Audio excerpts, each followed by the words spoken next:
So welcome back to part 2 in our look at Beatles history.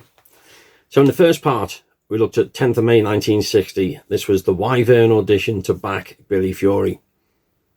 Now, of course, as we mentioned, they weren't successful as the Silver Beatles in becoming Billy Fury's backing band, but they were going to be offered the chance to join Johnny Gentle on tour. But before that, just a few days after the audition, on the 14th of May 1960, they were told that there was an event happening up at Lathom Hall. Maybe they should go up and see if they could get some bookings. And so, with the group now consisting of John, Paul, George, Stuart Sutcliffe and Tommy Moore, they go up to Lathom Hall. And they think, well, if we can give a good impression, we might get some bookings here. So they get offered the chance to do some songs. Now, there was one problem. Because they turned up just on the off chance of getting an audition, Tommy Moore, of course, didn't have his drums. Now, one of the other groups who were there was Kingsize Taylor and the Dominoes. Their drummer, Cliff Roberts, of course, had a nice kit. So Tommy said to Cliff, any chance of borrowing your kit while we do the audition? And he said, not a chance. So, for that night only, Cliff Roberts sits in with the Silver Beatles. He's one of many drummers, and if you want to know about all the drummers, I'll do a video on that soon, because for my book, Finding the Fourth Beatle, I've got 23 drummers. We'll come back to that another time.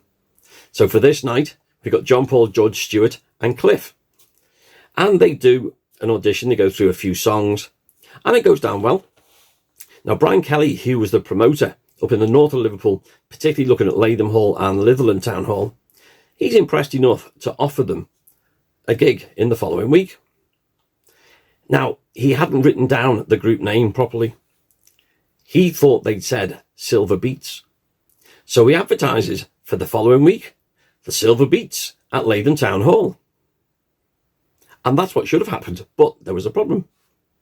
They were off on tour with Johnny Gentle, didn't think to mention it to Brian Kelly. And so they were advertised as a group which didn't appear at all. Brian Kelly remembered that when they came looking for gigs a little bit later on. So for this night, yeah, they did well. They got the audition. So they were obviously doing well enough to impress the promoter. And they'd done enough to impress Larry Parnes at the Wyvern. So now they had a gig coming up, but they weren't going to be there. So here we have the first chance where they could have been the Silver Beats making a proper appearance, and they didn't turn up. But then they were going off on tour, so we'll sort of forgive them for that one. So check in next time. I'm going to catch up with the lads as they head off to Scotland on their first ever tour, backing Johnny Gentle, who, by the way, they hadn't ever met or performed with. But that's another story.